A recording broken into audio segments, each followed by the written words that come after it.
एक छोटे शहर की बहुत ही प्यारी और खुशहाल परिवार की कहानी है।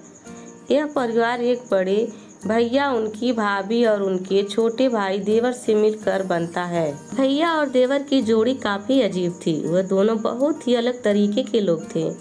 भैया संयमी और गंभीर स्वभाव के थे, जबकि देवर बहुत ही खुशनुमा और बेफिक्री थे। भाभी का स्वभाव भैया और देवर दोनों के बीच एक संतुलन बनाता था। वे दोनों से अच्छी समझदार थी और परिवार को एकजुट रखने में काफी योगदान देती थी। उनके घर में हर शाम को चाय का समय सबसे खास होता था। वे तीनों तब साथ बैठकर अपने दिन की बातें करते थे।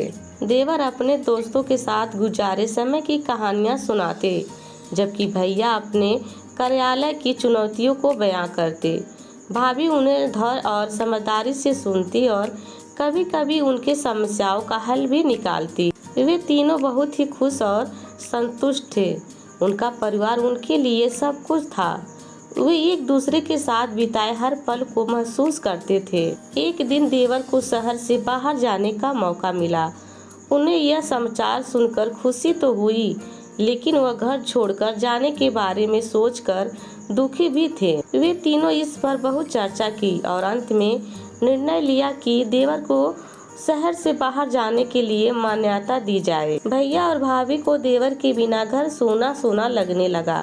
चाय का समय अब उतना भरा नहीं था। दोनों देवर की याद में खोए हुए थे, लेकिन बीते समय के साथ उन्हें समझ आ गया कि बदलाव जीवन का हिस्सा होता है। वे अब देवर को उनके लिए अनुभवों का आनंद लेने के लिए खुशी चाहते थे। देवर ने भी अपने एक जीवन को अच्छी तरह से अपना लिया, लेकिन उन्हें भी घर की याद अक्सर आती थी। वे हर रोज भैया और भाभी को बात करते और अपने अनुभव साझा करते।